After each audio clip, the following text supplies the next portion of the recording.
Before we start the session, first of all, I would like to take a moment to thank Anirudh for taking our time and uh, conducting this session for Pragmatic Leaders. So we are really glad. Pleasure. Thanks, Piyush. All right. So, just to give a brief introduction about myself, I head the product team at Momspresso right now.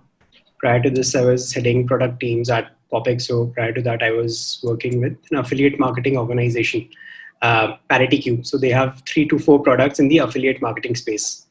And then again, before that, I was working with Loyalty Rewardz as the head of product.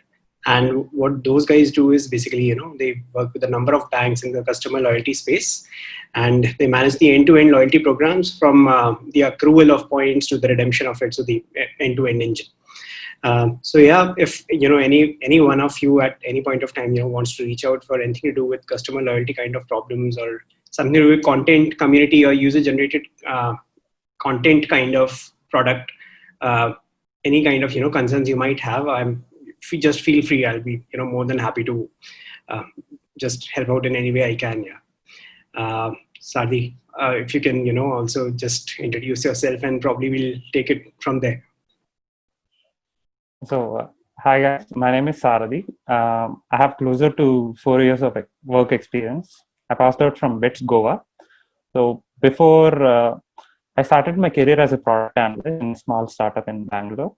And after that, I worked at a ad tech startup called NIQ. It's a London-based startup, which is to media product and analytics domain.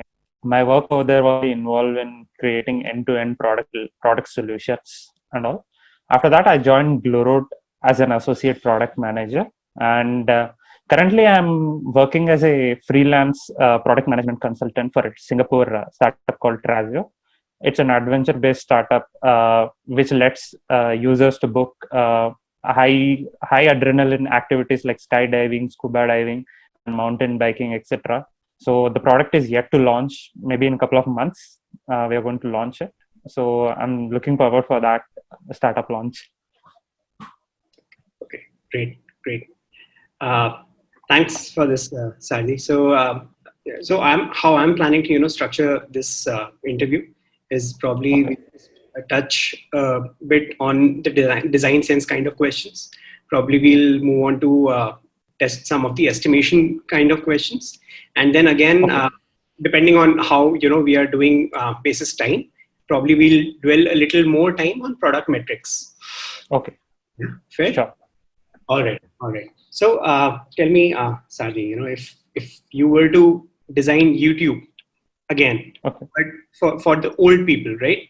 So how would you go about it? So design YouTube for old people. That's right. And please ask any questions, whatever yes. kind of clarification you may need.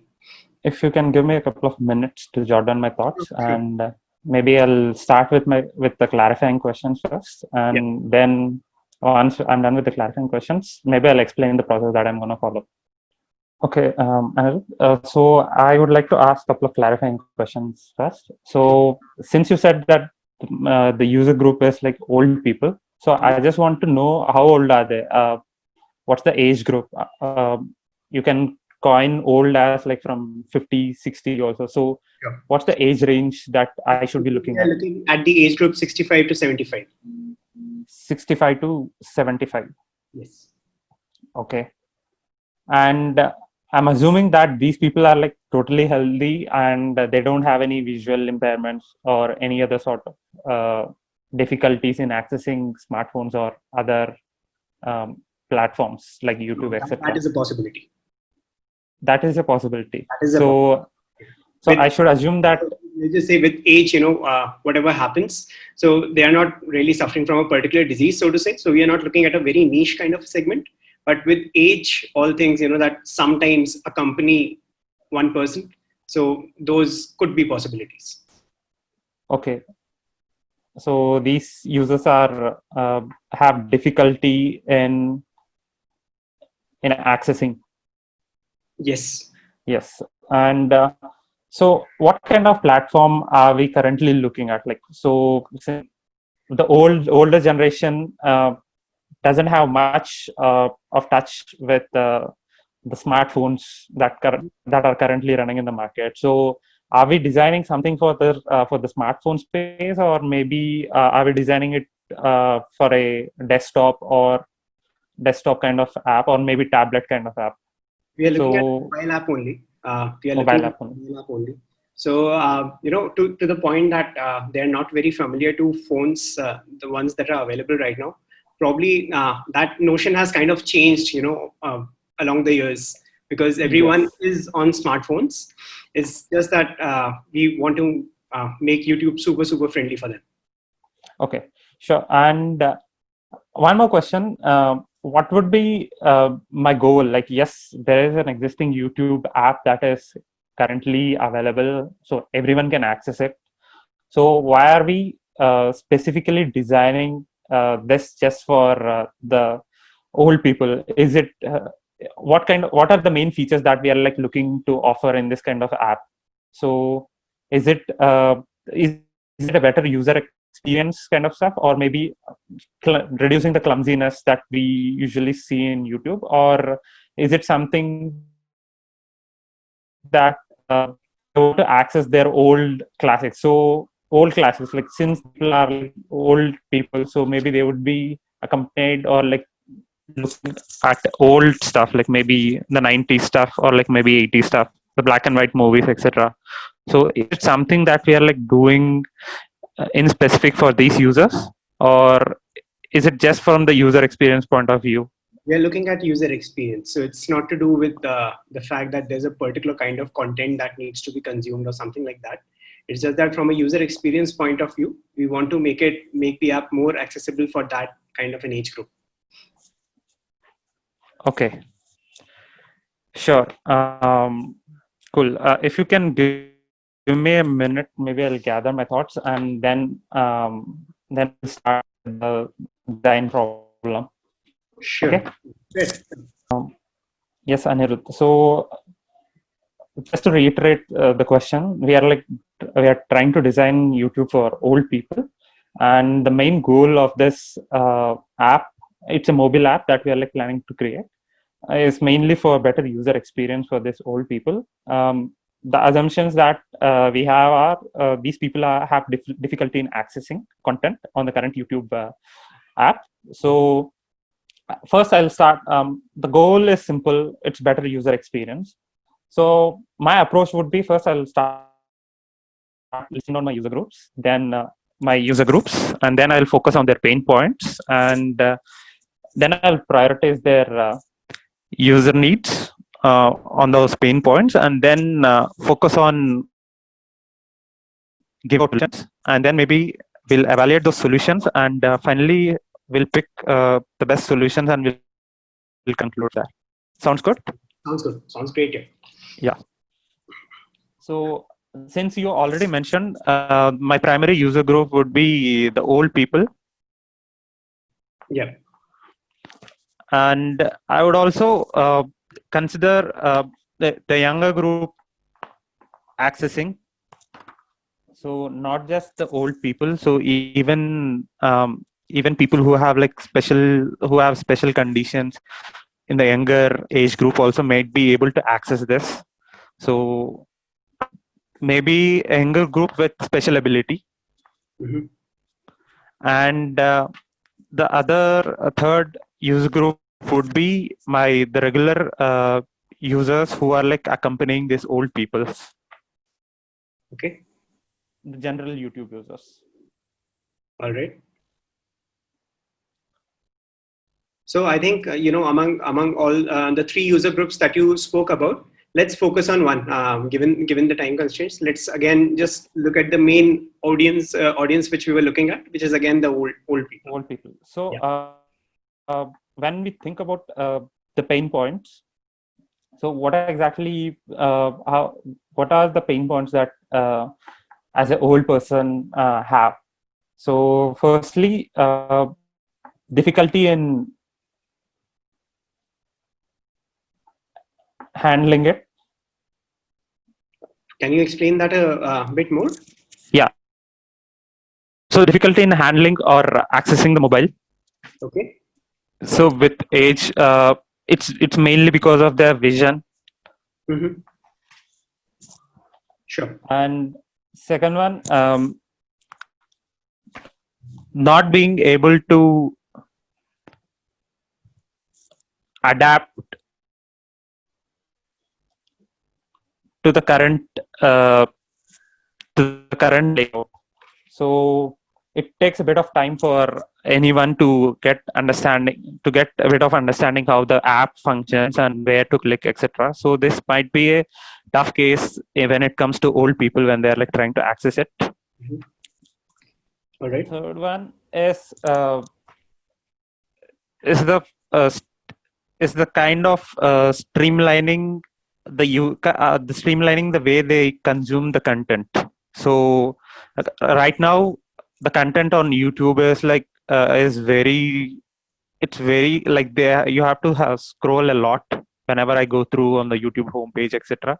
And it also gives like a lot of recommendations, etc. So trying to give recommendations based on their app and trying to reduce that confusion in terms of like the options. So they really don't want to look at like creating videos, etc. on YouTube or maybe posting on it. I'm assuming that they might not be interested in posting stuff on YouTube. Maybe they'll be there to just access the content. So maybe accessing the content in a better way. So reducing the clumsiness in the current app. So this point, sorry, Sarthi, this point I'm not very clear on. In the sense that when we say that the way the information is structured on YouTube right now is probably a little clumsy, a little cluttered. So exactly which yeah. are we referring to? And yeah. So yes, exactly. For us, for a young person, like whenever I open YouTube, so I'll get a lot of recommendations on YouTube. So YouTube tries to show me different types of content that I would be interested in exploring. I don't think that would really make sense for the older generation who have a specific set of tastes and who have specific set of tastes and interests in consuming content. So like this is a possibility that they might not be willing to explore different genres of content. So maybe trying to restrict the kind of recommendations that we are like currently giving. Okay. All right.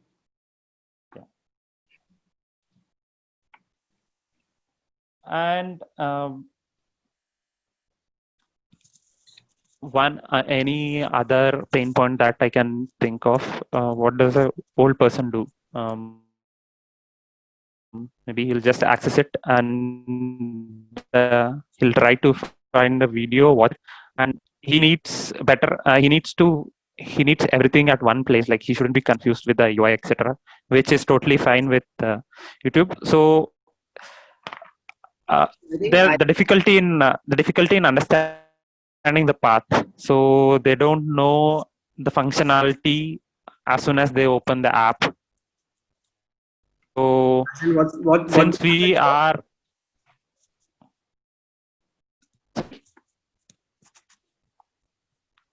sorry, Anirudh, I lost you there.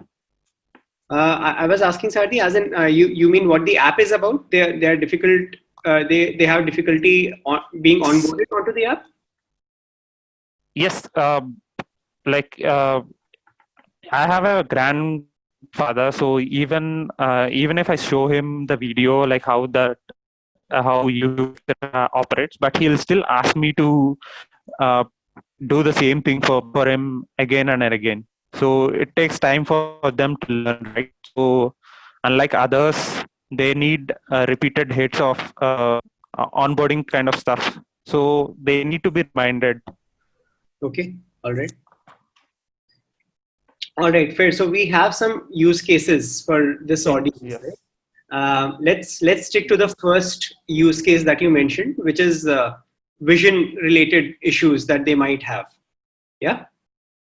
Yes. So yeah, what would be your solutions? What kind of solutions can we be looking at for this? So for vision, for a vision kind of from a vision perspective, currently YouTube supports the voice assistance in terms of search. Mm-hmm. So I'm assuming that the person is not completely blind. So he has some accessibility. Yes. Yes. He's not blind, Right. but he can see it. But he has some difficulty in identifying what exactly Yeah. the title or the images. So my suggestion, so my solution that we can focus on is improving the layout or increasing the way the tiles are being showed. So When you say tiles, basically the recommendations below the video being played. the recommendations below the video being played, you can like even on the home page itself, like, so whenever I try to scroll, maybe we will just will try and see around 3 to 3 so maybe increasing that font size, maybe helping them to focus on a UI which allows them to clear to read it clearly. So maybe we can give an option with the existing UI where they can magnify as soon as they click on that particular the title that they are like trying to see. There has to be a way of magnifying magnifying the letters that are being there on the YouTube app. Like as soon as you click, it will redirect us to the video currently on the homepage. Like, so there should be an option for them to at least view it. If they really don't understand it, then maybe an option for them, a pop-up kind of stuff where they can listen, or maybe they can magnify or read it. Okay.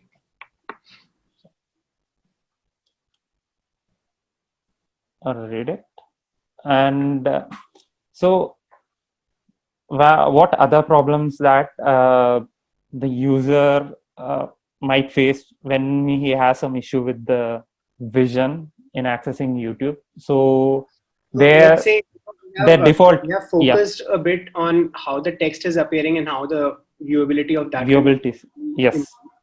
But about the video in itself, right? So what has your experience been that as soon as you probably click on a video, in what kind of a container does the video play? Is there yes that yeah, I'm coming to that. So as soon as video part, so it will currently it will play in a portrait mode or like landscape mode. So portrait mode, so that is very difficult for the person of that age to access. So maybe as soon as the user clicks it, it has to be on a full screen mode in a portrait.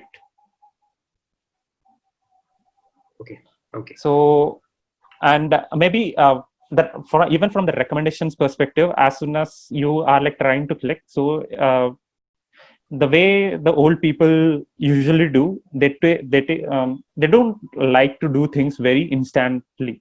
They take a bit of time to they really like to wait and explore things. So while playing that video, maybe we can try and show them a kind of onboarding controls, at least on top of the video initially, just for like 5 seconds before the video plays. And option to show controls will help them in navigating or improving their experience while viewing a video. So as soon as they really don't like to disturb or like break that flow of viewing a video, so maybe it's better if we can show them the option of controls right before playing of the app.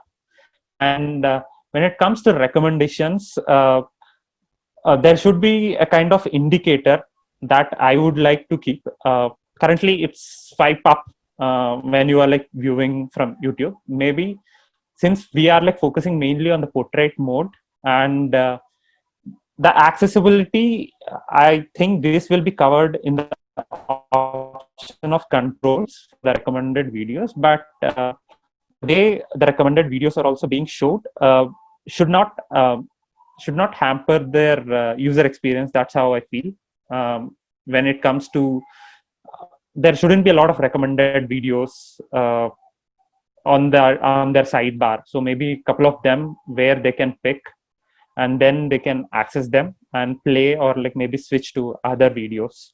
So Sadi, I think we should conclude this one. So yes, you've given 3 to 4 solutions here. One is around how the recommendations appear. They should be optimized. Then yes, how the text can be enlarged. Then how the videos can possibly play in a landscape. And fourth one is how the entire scrolling experience and everything can be optimized. And along with the onboarding thing, right? That how the onboarding is better. So yes. if you were to prioritize this, what's going to be your first choice, and why would you prioritize it that way? So if you ask me as a PM from YouTube, then I'll be looking at what should be my goal. Like if my goal is like revenue, then my priority changes. Like if my goal is to bring more revenue, then I'll be focusing more on making users watch this portrait mode first. So yes, no, YouTube, like when it comes to monetization point of view, so as a user, like building something which brings us more money would be, if we are building something to bring more money, then it's better to prioritize one. So my top priority in case of monetization would be mainly on improving the user experience. Sure. For the user to reach that point where he can view the video seamlessly without being interrupted. That would be in a landscape mode. So for that to happen, then probably I'll first focus on my first solution where the user clicks on the pop-up and then redirects to the landscape mode. So my prioritization would be first focusing on improving that homepage pop-up experience, and then I'll try and work on this portrait mode, and after that it would be the option of gestures or controls. Okay, all right, fair. Let's move on to another one, Sarthi. Yeah, sure. Okay, so let's try to let's probably walk through the solution, as in you can just walk me through your entire thought process for this one, so that we are also able to cover the estimation angles as well. Yeah. So sure. So say for instance we were to we want to improve the restaurant search on Google, then how should we possibly go about it? So could you repeat the question once again? Sure. So if you want to improve the restaurant search on Google, how should we go about it? If we are searching for restaurants or restaurant suggestions on Google, then how should we possibly go about it? Okay, Anirudh. So I have a couple of clarifying questions to ask. So when you say improving restaurant search on Google, so are we doing this? Are we performing this operation in? I'm assuming that we are like currently performing this operation in the Google search bar. Yes. Right. Yes. And what platform are we currently looking at? Is it across all the devices, or are we specifically focusing on mobile? Because let's stick to mobile. A lot of smartphones. Yes. Okay. And what's my goal in improving this search? Like, yes, I know it would be when it comes to Google, it would be mainly around the information per se, and the reviews, etc. Are we trying to apart from this, are we trying to add any other features, or like maybe trying to gain something with this added feature of improving this restaurant search? Maybe for bookings, etc. Are we trying to do something like that, or is it just from a user experience perspective perspective, you just want to improve this search functionality? Yeah, I again want to focus on the user only. It's not to do with the monetization or anything. I want to focus on the end user. Okay. Sure. So just give me a minute, maybe. Like I'll focus on my user groups first, and then after that I'll take maybe a minute or two before diving deep into the process. Where we can end this one is if you can, just give me some kind of user groups that you can come up with, and then possible use cases for them, and then probably from there we can move on. Okay, so my user groups would be mainly food lovers. Sorry, Sardi, I think my internet is... Food lovers, like food. Hello? Yeah, sorry. Am I audible, Anirudh? Yeah. Can you please repeat that? Yeah, so my primary user groups would... since we are focusing on the restaurant search, so there are like a lot of user groups.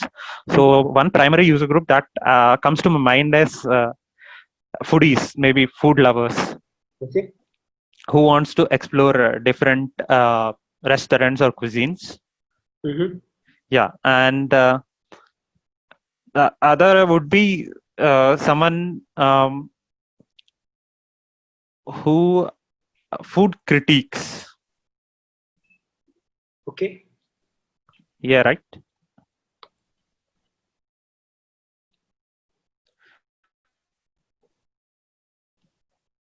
So food critics are bloggers. So who create videos on just food at different places. And third is normal user group, like normal user group who just browse it for the information about to know the information about the restaurant and the kind of reviews, who are like not so obsessed with this normal user group just browse through that particular restaurant, and then they'll try and make a call, or maybe they'll just try and consume the information about their working hours, etc. So these people I'm assuming that these people doesn't dive deep into more of reviews, etc. They are just doing a search to find out restaurants in the proximity, etc. Right? Yeah, but so for this set of users, right, who are these users in life, as in what are their needs when they are looking for a suggestion, what they want to keep in mind? So they just want to know whether the restaurant is open or not, or whether they can try and call them, or maybe they can order food. Okay. So they just want to inquire whether these people deliver online, or maybe etc. So that's why, or maybe the open times, the restaurant operating times would be something for this normal user group, who are not so particular, but they are just there to browse the information and consume that content. So my primary user group would be, of course, like food lovers, since I'm a foodie personally. So I do a lot of search on Zomato, etc. So I'll focus on the primary user group, which are like foodies. So currently, the pain points that I personally face when I search for restaurants on Google is first, as soon as I search for restaurants on Google, there are lot of restaurants that are currently being listed in Google show up on my search. So when I search for like hotels near me or restaurants near me, I see a lot of businesses which are related to food showing up on the search results, which is totally clumsy, and I really don't want to look at those shops. Like, I'm not being it's a bad user experience from my point of view, because I'm just looking for food and you're like trying to show me shops for chips, etc. So my pain point is filtering out, or showing just restaurants or fine dining places. Okay. All right. So that is one. Yes. And second is currently uh, they really don't cover a lot of places in Google. When I look at Zomato or maybe Swiggy, there are like lots of cloud kitchens, etc., that operate, especially when it comes to food or maybe home delivery kind of services. And a lot of those restaurants are not being listed on Google. Okay. So the lack of complete list of hotels. Sure. And third one would be so when I'm like searching, my search criteria, like whenever I'm trying to search, I would like to search on the basis of cuisine, etc. So we really don't have that option when it comes to food on Google when you're like searching. So there is no a lack of customization in terms of search, especially for food. So they have filters, top level filters whenever we search on Google, but most of the times they are not really relevant in in terms of like food. So if I like a place, then I'll be willing to travel maybe 4 or 5 kilometers and visit that place. But I just want to know what kind of cuisine that place serves. So there is no lack of customization in terms of search. And finally, Google lacks a kind of database or maybe a kind of tagging in terms of restaurants. So I know lots of the times businesses and all sign up and they'll just create a page on Google, but there are like lack of additional fields that really hampers the user experience from my point of view. Without those, my customization, everything doesn't work. Like even when I search for a place, it is being listed as like North Indian, whereas it actually sells Chinese, which is famous for Chinese, etc. So that differentiator kind of stuff which we usually see in Zomato, etc., is currently lacking in Google. And finally, the reviews per se. So whenever I go through Google, my like I would say Zomato, and when I compare Zomato and Google, most of the times the reviews are like authentic. Reviews actually match. Like whenever I search, like I'll search for first in Zomato and also search in Google. So a lot of times when there are like really high ratings in Zomato, but there are like really poor ratings in Google. So that that is not, I really don't understand. There are like lots of reviews which are empty reviews, which are just given ratings, and there were no detailed kind of reviews, and I really don't think majority of them are authentic, because even if you are there in the proximity, you will be shown that have you visited this place. So maybe a filter on the review system. Sure. Bad review system is one of my pain points. So Okay. these are my pain points as a Alright. foodie when it comes to improving search in Google for Fair. restaurants. Fair, Sarvi. Okay, this is good. I think I'm done with the design bit of it. So I think we should quickly move on to some estimation questions. Yeah. Yes, sure. Okay. So you spoke about Zomato, right, and Zomato reviews. Yes. So what do you think? How many reviews would Zomato be getting in a month? Okay. So my question is to estimate a number of reviews Yes, that Zomato gets in a month. that's right. The restaurants on Zomato basically get in a month. Not Zomato as an app, the restaurants Yeah. on Zomato. Yeah. Yeah. So that was one of my clarifying questions. Thanks for answering. So just if you can give me a minute or two to jot down my clarifying questions, then I'll start with my approach. Sounds good. couple of clarifying questions that I would like to ask. So you said that we want to measure to estimate the number of reviews that Zomato gets in a month. So is it across all over India or even in US as well? Because Zomato is present in just India, right? Okay. India. And I'm assuming whenever you say reviews, it is actually reviews that user has entered a text. It's not just ratings. That's right. Right? Yeah. Okay. And I'm assuming that we are doing this for all the different kind of food services, right? We have fine dining and food ordering. Currently, because of the pandemic, we'll just mainly focusing on food ordering. Let's forget the current times, the times Okay. that we are in. The overall. Okay. Okay, sure.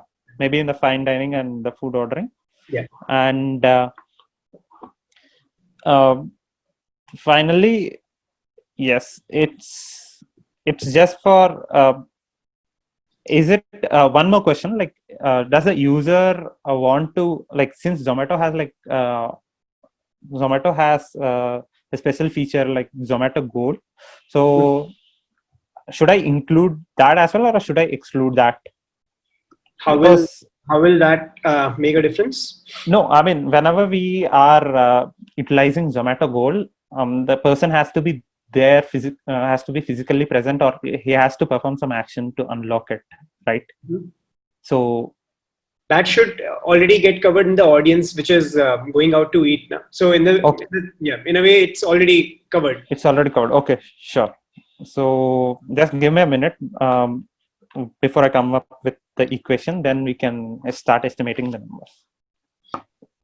Okay, Anirudh. So so in order to estimate the total number of reviews for Zomato, so I have this equation that I would like to tell it to you. So I'll be first focusing on the percentage of urban and semi-urban population that is there in India. Mm-hmm. And then in those users, then I'll try and see the percentage of people that usually use smartphones in our country. Okay. And then we are looking at the percentage of people who are actively going out. Sure. And multiplied by the average number of places that they visit in a month. Okay. Into the percentage of reviews, or maybe average number of reviews. Okay. All right. Okay. So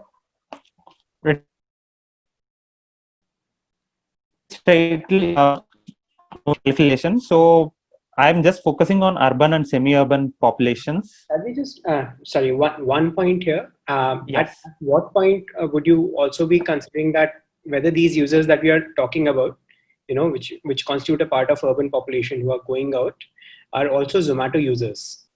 Okay. Yeah. Yes, exactly. I forgot that. Maybe percentage of users who has Zomato app installed. Okay. All right. Out of which my urban population is very high. Since the urban and rural population, when you see, it's almost like 70s, 40s to 60 currently in India. Okay. So I'll take that as like 40% urban and urban plus semi-urban kind of places. Sure. So 40% of urban semi-urban would, out of my 50 crore, would be 20 crore people. Sure. Okay. And out of these users, what's the possibility of these 20 crore people with smartphones have Zomato installed? What's the percentage of users that we'll be looking at? So if you see, a lot of I know it all boils down to the education level, or maybe the kind of lifestyle that people use, people usually follow, because like a lot of my friends, they don't really check out Zomato, etc. They'll just go to a place, they'll just eat and come back. But there are like few people who are like really, who really want to read the reviews, or like maybe give and contribute to the reviews. And so these people want to decision try and use Zomato. Mm-hmm. So the penetration for Zomato, I would assume, is somewhere around like 30%. You can correct me if my assumption is wrong. Let's go with that. So let's go with 30%. yeah, so 6 crores of users have Zomato installed. Are active users. Yes. Because even your friends who probably don't check a review on Zomato may still have Zomato on their phone. Yes. Yeah. So these users, these are the users who just have Zomato app installed on their mobiles. Mm-hmm. So for example, I'm assuming all the 6 crores of users usually don't like all of these people usually don't go out and eat on a daily basis to in a restaurant. So I'm assuming max to max twice in a month, in a possibility, like twice in a month, these people can twice in a month these people can go and go out and eat.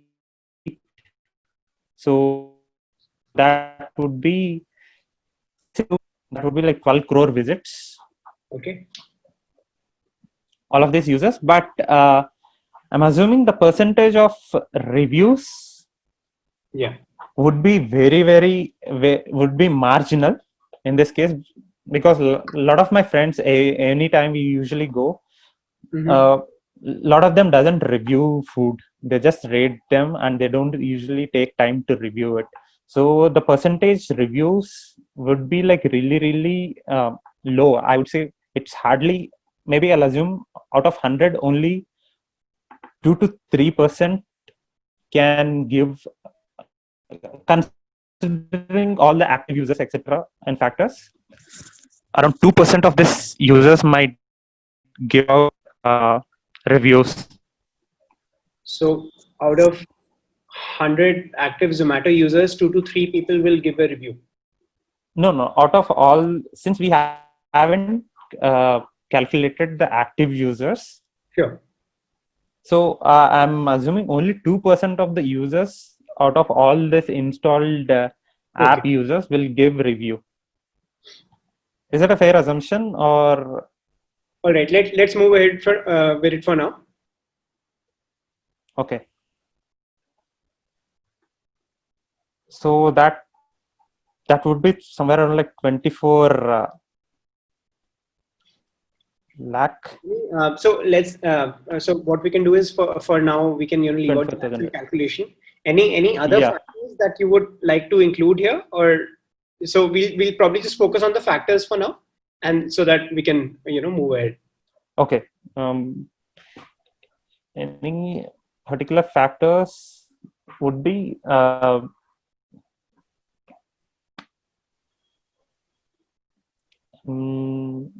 still trying to understand what exactly does it stop them from giving reviews. The experience, maybe the users who feel like writing it. Like if I have a really good experience, I'll most of the times I really don't want to write it unless it's very great experience. Maybe I received an exceptional service. Around only that motivates me to give a review, or maybe an exceptionally bad service, which motivates me to write a negative review. Yes, that's the strongest motivator, no? Yes. Yeah. All right. Great. Okay, I think I'm good here, Sardi. Also, I think giving the time in mind. So probably we'll just conclude here. share my feedback on some of the questions. Sure. I think that will be correct, right? I think Yes. given the time we are, I think there. Yes. Yes. Okay. So, Karthi, the first question was designing YouTube for the old. I think what I liked is that you have your structure in place. So that's great. What you are trying to do is that first of all you're trying to ensure that you get the entire context, that you understand the problem, that there are no assumptions, or at least minimum assumptions as possible. You also try to ask if there are any kind of goals in place, that we need to be tracking. And then you moved on to identifying users, and you moved on to identifying use cases as well. Yes. So I think in terms of identification of users, I think we did well, because you gave me three options. Key, there are old users, then there are children with special needs, and there was a third segment that you also mentioned, which The was ones who usually help these old people. yeah, correct. So and then we were able to pinpoint on one user as well. I think where I feel some improvement could have been there was an identification of the use cases for the segment. Okay. So I think so one of the points that you mentioned is that it's cluttered, right?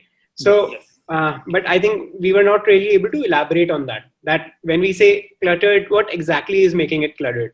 Are we saying that it's not readable, or the thumbnails are not clear? Because once you've used YouTube, then YouTube in itself does a fairly good job of personalizing the suggestions, the recommendation that it gives you, and the same service it will be able to give to the segment that we are looking at as well.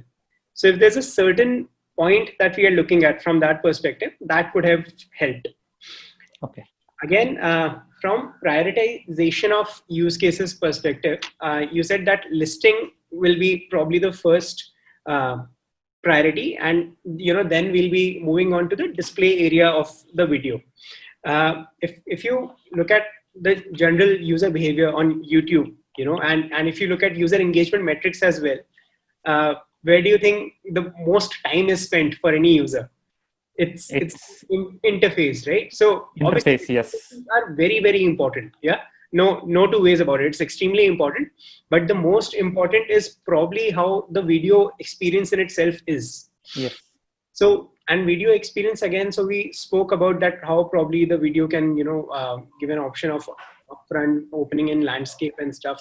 Apart from that, was there something else that we can do from a video perspective when the video is playing? So say for instance, maybe we could have said that the kind of resolution, the kind of colors that appear on the video, we can make a very deliberate effort to make it highly visible. Okay. Another thing could be that that YouTube has a feature now that it auto generates subtitles. Yes. So that probably the size of the subtitles itself could be altered if they want. So I'm just saying that given that the primary use case should probably be the video which is playing, what we can do around that. Okay. Yeah. So I think in terms of identification of use case, you did well. Just probably they were not prioritized in the best way possible. Yeah, I tried to follow a flow over there. Like I tried to connect it back. So I started off saying that I should focus first on this pop-up thing. So I focused on the user journey rather than a particular feature. So that was an issue that I would take note of. Yes. I think user focusing on user journeys is great, but only once we've identified the best use case and the solutions. So after that, it definitely is the way to go. As I said, I think I liked your structure. Just these were a few points on that. Sure. On the second point, right? How would you improve restaurant search on Google? So okay, I think this the segments that you made. I think again you did a good job of clarifying the question. So that was good. The second point was around identification of user groups. So here I feel we could have thought a bit more. So you talked about food lovers. You talked about food critiques, which are not the same, but pretty similar. But apart from that, there could be so many other groups. Probably working people who are coming home after a long day at office, or just couples, who are looking Like, out yeah, for a go good. out for dating. Yeah, Yes. yeah. Or there are people who are looking out basically a college group meal or probably post office or work group meeting. And again, the use cases will vary a lot.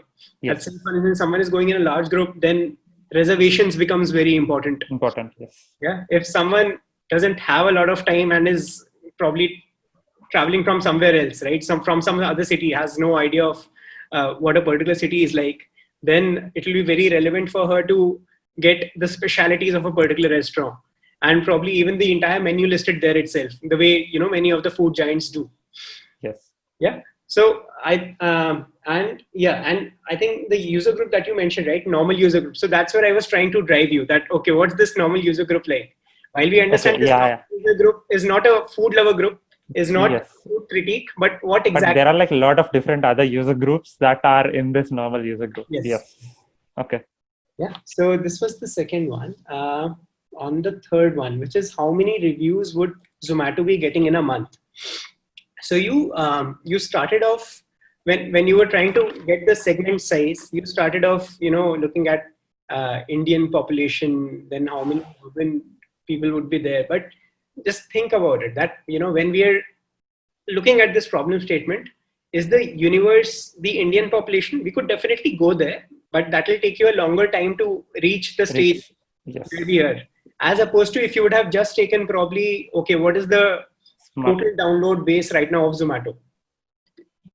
Yeah, and Yes. so say for instance, if you could have said 100 million, 200 million, whatever. Yeah, at whatever Play Store reports right now. And then from those, probably the active installs is this %.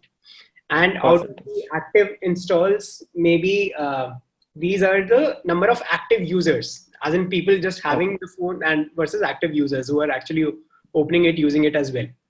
Then again, so there are two sets of groups here, which are going out and which are ordering. Yeah. Okay. So going out, the frequency you said is twice a month. That was fair. Ordering frequency, is it the same? Could be a little more. Again, Yeah. for these two set of users, is the review frequency the same? Because if when you're going out and then you come back home and then you drop a review, there is a lag, and that lag sometimes reduces the recall value. Yes. As opposed to when you're ordering, if you're pissed about the food you ordered, you'll be like, "Where's my You'll mobile?" just instantly order. The last point that you definitely came down to was great, because I was looking for that the user's emotion around the food she ordered or she had is definitely a strong driver in her dropping a review. So say for instance, out of 100 times I'm ordering, maybe 80 times it was an okay experience, as in nothing exceptional and definitely not bad. Yeah, I got what I was probably expecting. So the conversion rate there may be a meager low 5 to 10% or whatever. If you're not happy about the food you ordered, yeah, then it's definitely maybe to the tune of 40% whatever. If you're happy about the food, you're definitely feeling happy, but may still be a slightly lower than when you were feeling bad about it. And then again, whatever numbers you are getting from here, when you're actually going out, these percentages may decrease in the same ratio, but it will be a smaller number, because as I spoke about the recall value. So with estimation questions, right, there's nothing right or wrong. You're just trying to figure out that what's the best equation one can come up with. It's just about as many factors as you can come up with, and that would be helpful. I think one last feedback will be that in terms of analysis, you are there. You have a structured thought process and everything, and that is definitely one of your strengths. Probably one thing that you can try is, as I said, just make the thought process more prioritized, more structured, and that will also help you be quicker. Yeah, Sure. because I think in about 50 minutes we were able to cover these three scenarios, right? It could have been probably one or two more equations or metric questions that we could have probably covered. Sure. And yeah, I think that's it from my side. Any other questions that you have?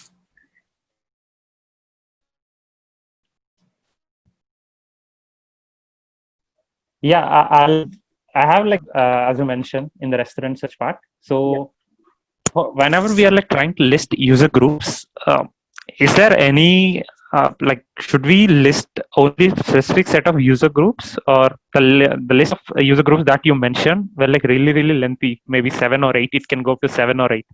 Is it necessary to list all of them, or maybe should we have a cap on that? I think it's not even possible to list all of them. So again, as we say, right, when you're thinking about it, with practice, what will happen is that probably the most important user groups is something that will start striking you first. Yeah. So again, from a prioritization sense, if you can list down 3 to 5 user groups, and then you can actually ask a question depending on how big that estimation question is, right? You can ask that should I be looking at all the user groups, or should I just pick one of them? My suggestion is this user group, but if you feel differently, I'm ready to correct myself. So just take it from there. As you said, I think 3 to 5 user groups will be more than sufficient. Sure. Yeah. Thank you. All right. Thank you. Thank you. Thank you, everyone. Thanks a lot, Anirudh. Thanks.